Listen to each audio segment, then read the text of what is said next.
गुरुजी, शुक्राना गुरुजी, अनंतम शुक्राना मेरे गुरुजी महाराज का। ओम नमः शिवाय, शिवजी सदा सहाय। ओम नमः शिवाय, गुरुजी सदा सहाय। शुक्राना, अनंतम शुक्राना। जितने शुक्राने मैं अपने महाशिव, अपने पूर्ण गुरु के करूं उतने कम है। वो सब कुछ पल में करके दिखा देते हैं जो शायद हम सोच भी नहीं सकते। मेरे लिए क्या सही क्या गलत सब वो परमात्मा जानता है। मुझे कब किस समय कहाँ होना है ये उसकी मर्जी से ही निर्धारित होगा। तो फिर मैं इतनी चिंता क्यों करूं?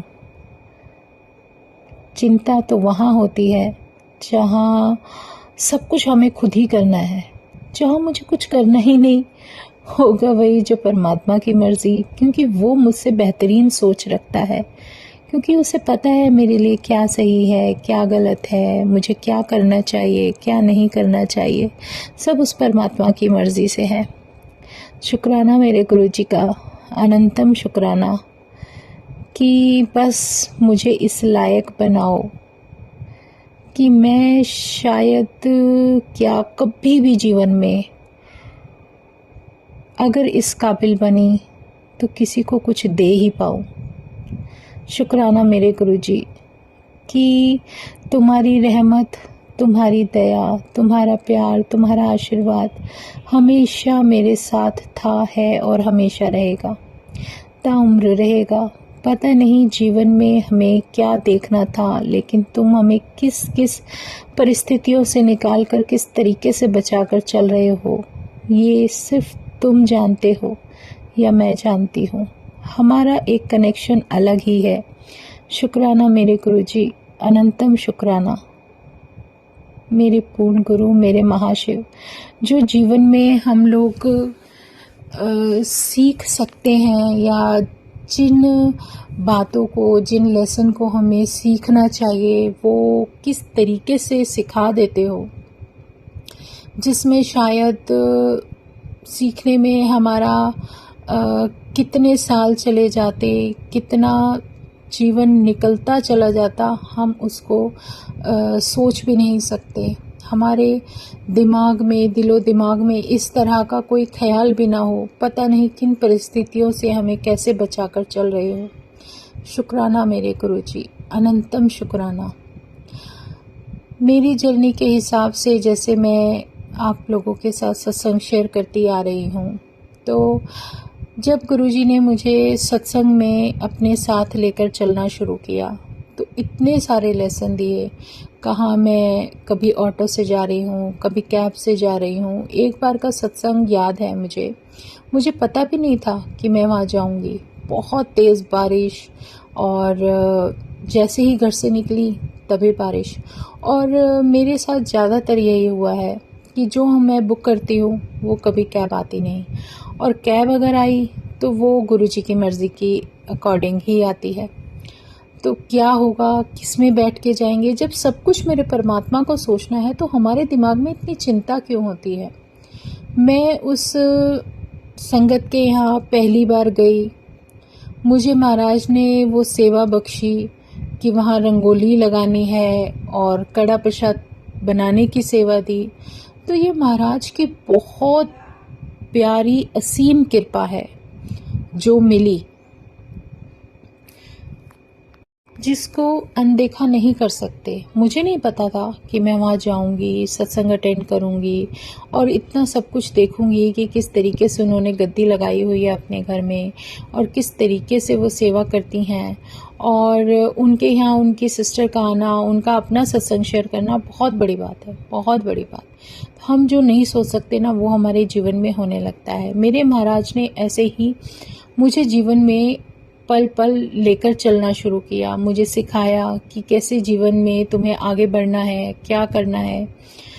अब जो हम नहीं सोच सकते वो ब्लेसिंग, वो आशीर्वाद हमें घर बैठे बैठे मिल जाता है। आप नहीं सोच सकते, अगर उसकी मर्ज़ी है तो सब कुछ होगा, अगर उसकी मर्ज़ी नहीं है तो आप घर से भी निकलोगे, आप वहाँ तक भी जाने की कोशिश करोगे लेकिन आप वहाँ नहीं जा पाओगे। ये बहुत बड़ी सच्चाई है।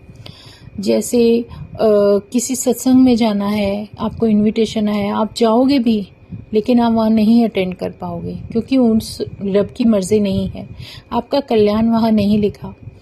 तो ये सब जो कुछ भी परमात्मा सिखाता है ना, ये हमारे भले के लिए ही सिखाता है।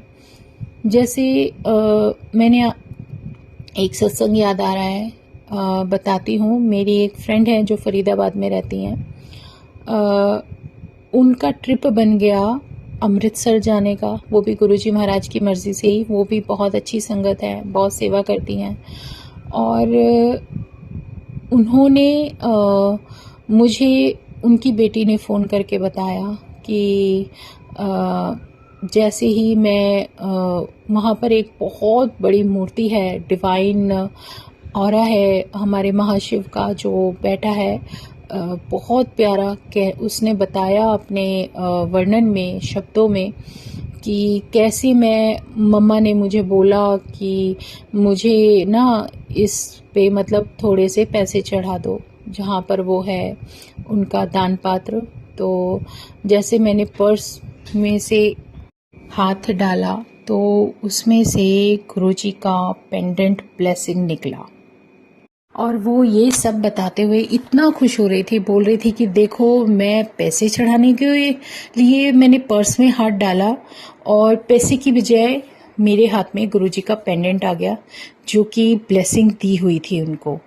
तो ये बहुत प्यारा डिवाइन, एक तरीके से सोचो तो बहुत प्यारा एक आंसर होता है हमारा कि तुम भगवान को क्या दोगे, क्या चढ़ा सकते हो। जो पल पल इस पूरी धरती पर हर जीव का जिसने इंतज़ाम किया हुआ है कि जिसको जो भी मिलना है सब उसकी मर्ज़ी से मिलना है, तो हम उसमें क्या तो दे सकते हैं और क्या नहीं दे सकते।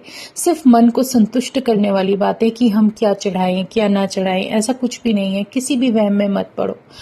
तो ये जो भी उन्होंने सत्संग शेयर किया बहुत अच्छा लगा। और फिर देखो, ये सत्संग मुझे उन्होंने डायरेक्ट बताया वहीं से कॉल करके।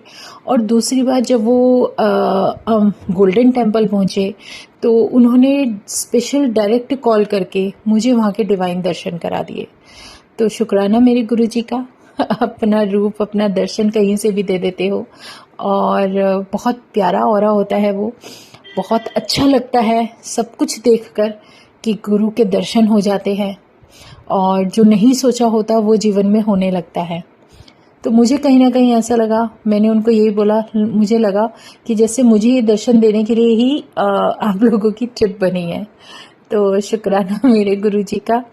और बहुत बहुत शुक्राना जहाँ कड़ा प्रसाद की दर्शन हुए, जहाँ पर लाइन में लगे हुए थे, वो सब कुछ, गोल्डन टेम्पल के दर्शन, मतलब सब कुछ।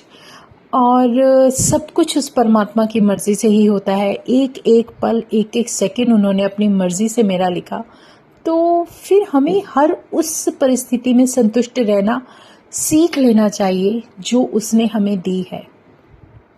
जब हम अपने परमात्मा के चरणों से जुड़ जाते हैं ना, जब वो हमें ये दर्शन भी दे देते हैं, हमें ये बता भी देते हैं कि मैं तुम्हारे साथ हूँ, तो अपनी चिंताओं को एक तरफ रखकर अपने आप को थोड़ा आज़ादी देना सीखो।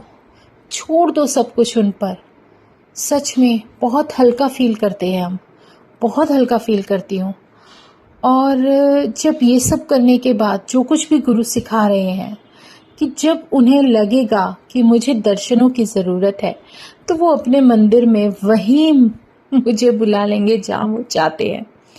तो किस बात की मुझे चिंता होनी चाहिए? काम मुझे कोई करना नहीं है, सारे काम परमात्मा की मर्जी से होंगे।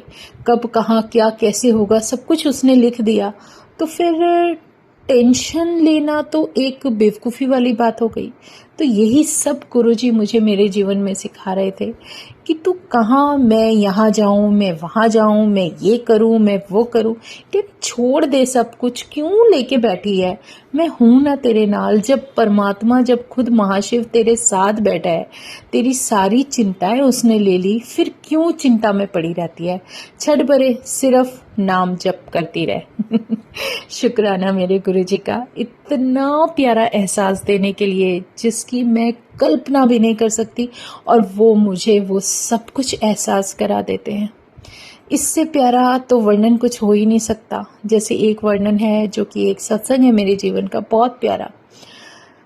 मैं बड़े मंदिर जाती हूँ और मेरे बैग में गाय के लिए बनाई गई रोटियां होती हैं। गाय से रिलेटेड भी सत्संग है जो कि बड़े मंदिर में ही मुझे गुरुजी ने दिया था। वो उन्होंने तभी एक अच्छा, अब मैं पहले सत्संग से ही शुरू करती हूँ। गाय का सत्संग है, गौ माता का बहुत प्यारा सत्संग है। माता रानी का एक दर्शन होना बहुत बड़ी बात है। इत्तेफाक नहीं होता, ये सब उनकी मर्जी से होता है। मैं बड़े मंदिर जाती हूँ, लाइन में खड़ी हूँ शटल सेवा लेने के लिए। तो जिस लाइन में खड़ी हूँ ना, रात का अंधेरा हो चुका था, तो जहाँ खड़ी थी ना वहाँ पर एक गाय का छोटा सा बेबी, बहुत क्यूट सा, मेरे पास ही, और वो बार बार ऐसे कर रहा है, ऐसे मतलब वहाँ पर एक जैसे होते हैं ना कर्टेन की तरह उन्होंने कुछ लगाया हुआ था, मुझे दिख नहीं रहा था। मैंने कहा क्यों मेरे पैरों के पास बार बार आ रहा है, तो देखा कि वहाँ ना एक चपाती किसी की गिरी हुई थी, रोटी प्रसाद, और वो उसको लेने के लिए कोशिश कर रहा था लेकिन उसके मुंह में जा नहीं रहा था। तो वो चपाती नीचे से उठाकर मैंने उसको दे दी और उसने खा ली। मेरे मन में ये थॉट आया कि अगर मैं घर से आती हूँ तो क्या मैं ऐसे बेबीज के लिए कुछ रोटी नहीं ला सकती बनाकर। तो वो सब मेरे मन में आया और मैंने रोटी लाना शुरू कर दिया। जब भी बड़े मंदिर जाऊं तो ये लेकर जाऊं। तो ये मेरे अंदर एहसास शुरू हो गया। तो शुक्राना गुरुजी का, ये उन्हीं की मर्जी थी कि मुझे ये कार्य भी करना है या मुझे ये सेवा देनी है। तो जब ये सब हुआ तो ऐसा ही एक संगत ने बस में सत्संग शेयर कर दिया। उन्होंने ये बताया कि कैसे एक गाय को मैं देना चाह रही थी पर नहीं दे पाई। लेकिन जब हम जानवर के बारे में सोचते हैं तो कितना बैड फील करते हैं कि हम इनके लिए कुछ नहीं कर पाते। लेकिन जो बड़े मंदिर में या कहीं भी तुम्हें कहीं भी गाय दिखती है, अगर 2 रोटी खिला दोगे तो कोई मुसीबत नहीं आ जाएगी। तो ये सब भी ज़रूरी है। और वही एक प्रक्रिया मेरे जीवन में शुरू हो गई कि मैं जब भी जाऊं तो रोटी लेकर जाऊं। तो ये जो सत्संग में सुना रही हूँ, मैं बताती हूँ, कुछ समय से वहां पर गाय बिल्कुल बंद हो गई, नहीं आती थी। एक बार मैं भूल गई, मैंने कहा हाय राम, मैं तो गाय की रोटी लाना भूल गई, देखो तो वहां एक भी गाय नहीं। तो मैं कहा गुरुजी ने इसलिए पर्दा डाला था कि तुझे आज लेकर ही नहीं जाने। फिर एक बार लेकर गई तो मैं कह रही गुरुजी प्लीज गाय मिल जाए, प्लीज गाय मिल जाए। और जिस कैब में मैं बैठी थी उस कैब में मैंने उनको बोला कि आप लोग मुझे यहीं उतार दीजिए, मुझे तो वॉकिंग करते हुए जाना है, तो आप लोग आगे जाइए और मैं गुरुजी से, गुरुजी बस गाय मिल जाए। आप यकीन मानोगे, मैं उतर के सामने एक कदम भी नहीं चला मेन रोड से, गाय का इतना छोटा बेबी क्यूटी पाई सा ऐसे खड़ा हुआ और मैंने उसको जैसे पुचकारा ना, तो एकदम से मेरे पर्स में ही मुंह मारा, जैसे उसको खुशबू आ गई कि इसके अंदर कुछ है। मैंने कहा रुक जा, दे रही हूँ। फिर मैंने निकाला और जब मैं रोटियां बनाकर ले गई थी ना, तो कहीं ना कहीं मन में ये गुरुजी ने ये भी दिखा दिया था कि देख उस डब्बे में तेरे पास गुड़ भी रखा है, तो तू वो भी डाल लियो। और सही में उसी की खुशबू शायद उसको मीठे की आ रही थी और मैंने उसको खिलाई, एक रोटी खिलाई। तो साथ में एक ओल्ड आंटी आके प्यार करने लगी और मेरे पास थी कुछ, तो मैंने एक उनको भी दे दी। मैं कहा कोई बात नहीं, आप भी खिला लो। कहने लगे चलो ठीक है। कहने लगे नहीं खिला लो। मैं कहा कोई बात नहीं, ले लीजिए। और फिर हमने उसको चपाती खिलाई, हाथ जोड़े और मैं आ गई और मैं चलती रही। मतलब उस दिन मुझे इतना आनंद आया कि मैं अकेले थी, किसी की कोई फिक्र नहीं थी कि कौन मेरे आगे चल रहा है, कौन मेरे पीछे चल रहा है, कौन मेरे साथ है, कोई चिंता नहीं। गुरु ने हर चीज से मुझे फ्री कर दिया, आजाद कर रखा था, क्योंकि कोई नहीं था। क्योंकि कैब में मैं पीछे अकेले बैठकर आई थी, जो संगत आ रही थी, तो भाई जो कुछ भी है परमात्मा ने, मेरा मन नहीं था कि मैं आगे तक या किसी के साथ के चक्कर में पड़ूं। मैं कहा गुरुजी बस अपने पास बुलाया, आप चलाना शुरू कर दो। तो कहीं ना कहीं ये भाव भी परमात्मा खुद ही डालता है। मैं अकेले मस्ती से जा रही थी अपने परमात्मा का नाम जप करते हुए, जब वहाँ गई और नंबर अपने जोड़े जमा किए, फिर जल प्रसाद लिया, जो भी दर्शन करते करते पता नहीं अपने आप ही कहाँ से सडनली मैं जैसे ही दर्शन के लिए जाने लगी अंदर, तो साइड में मेरे को एक बहुत पुरानी संगत मिल गई। उन्होंने कहा जय गुरुजी और मेरा नाम भी पुकारा, सोनिया आंटी जय गुरुजी। मैंने कहा ठीक है जय गुरुजी। और मैं कह रही गुरुजी आज किसको मिलवा दिया। मैं कहा कोई नहीं, इत्तेफाक की बात है। वो देखो मन इंसानी मन है ना, मेरे मन में क्या हुआ, इत्तेफाक की बात है, कोई बात नहीं, हो जाता है, जय गुरुजी करके मैं अपना जा रही हूँ मस्ती में। गुरुजी के दर्शन कर लिए, गुरुजी ने वहाँ बिठा लिया और बहुत अच्छे से दर्शन कराए, सब कुछ कराया। और उसके बाद लंगर प्रसाद खाया, पता नहीं कौन सी संगत थी, किनके साथ मैंने बैठ के खाया। खा के और जैसे मैं रिटर्न के लिए आने लगी, तो रिटर्न आके मैं धीरे धीरे चल रही थी। मैं कहा इतने जिनके साथ में आई हूँ वो लोग भी वहां पहुंच जाएंगे, इसलिए मैं धीरे धीरे धीरे धीरे चलती चली जाती हूँ।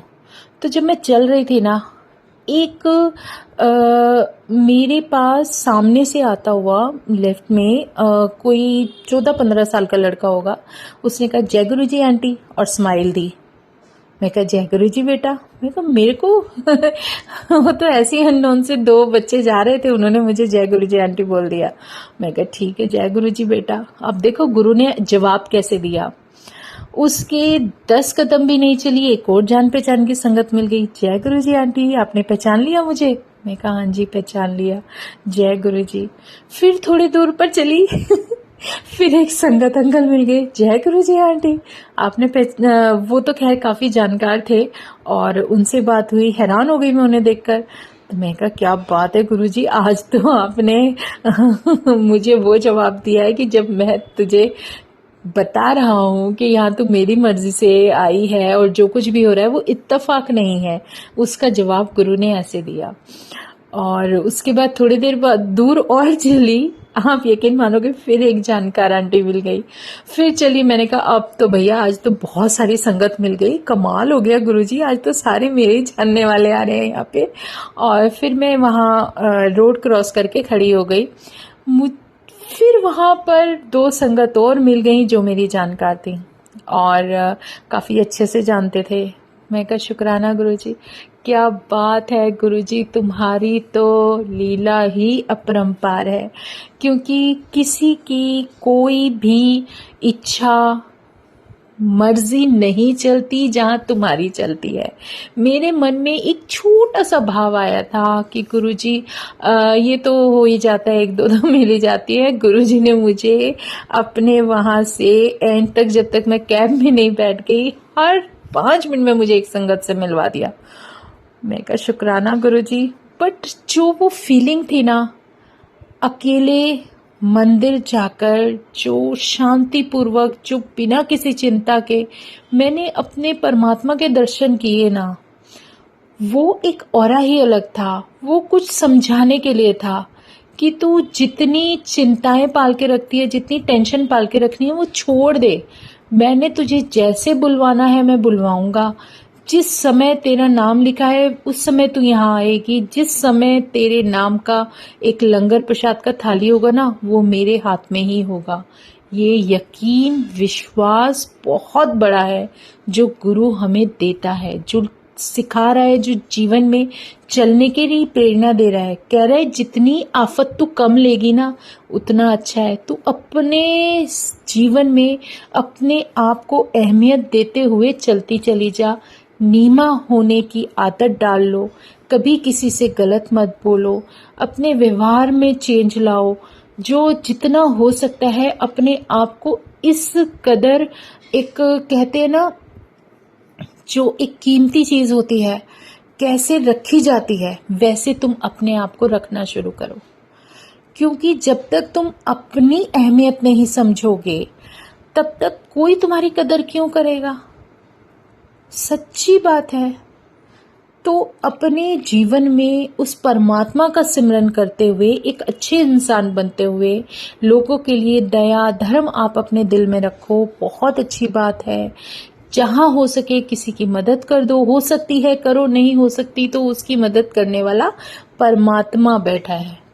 वो है जिसने जिसको सांसें दी हैं, वो हर किसी का हिसाब रखता है, हर किसी में हम टांग नहीं अड़ा सकते। तो शुक्राना मेरे गुरुजी महाराज का, जो पता नहीं क्या जज्बा और क्या मन में विचार लेकर क्या भाव दे देते हैं कि मैं उन भावों में ही खो जाती हूँ। बस शुक्राना मेरे महाराज, अनंतम शुक्राना, अनंतम शुक्राना। जय गुरुजी, जय गुरुजी, जय गुरुजी। मैं तो बोलती ही चली जाऊंगी, लेकिन वही गुरु का हुक्म, जितना समय दे दे उतना ही बहुत है। तो शुक्राना मेरे मालिक, अनंतम शुक्राना। जो नहीं चाहते ना वो चीज़ें जीवन में होती हैं, जो नहीं जानते वो भी होती हैं, लेकिन बहुत कुछ ऐसे लेसन भी होते हैं जिसके बारे में शायद हमने कभी सोचा भी ना हो। तो ये जो जीवन की किताब है ना, ये किताबी पढ़ाई से नहीं आती, ये अनुभवों से आती है। गुरु कहते हैं कि मेरा दिया हुआ ज्ञान भी शून्य हो जाएगा अगर तुमने उसको अनुभव से अपने जीवन में ग्रहण नहीं किया तो शुक्राना मेरे गुरुजी का, अनंतम शुक्राना। ओम नमः शिवाय, शिवजी सदा सहाय। ओम नमः शिवाय, गुरुजी सदा सहाय। शुक्राना शुक्राना, अनंतम शुक्राना। जय गुरुजी, जय गुरुजी, जय गुरुजी। यही 3 शब्द जय गुरुजी आपका जीवन बदल देंगे जब आपने ये बोलना शुरू किया। तो शुक्राने करते जाओ, जय गुरुजी बोलते जाओ, और उस मालिक का ध्यान आप अपने जीवन में लाना, पल पल सिमरन करने के समय, चाहे दिन, सुबह, शाम, जब भी हो सके वो शुरू करते रहो। तो इससे बेहतरीन समय आपके जीवन का कभी हो ही नहीं सकता। जय गुरुजी, शुक्राना गुरुजी। और शुक्राना करना बहुत ज़रूरी है, जिससे ही हमारे कर्म सुधरते हैं। तो आज हम सत्संग यहीं विराम करते हैं। जय गुरु जी। यही शब्द है जो हमें हमारे जीवन में आगे बढ़ने की प्रेरणा देते हैं और साथ देते हैं, और सबसे बड़ी बात, अनुभव और ताकत देते हैं।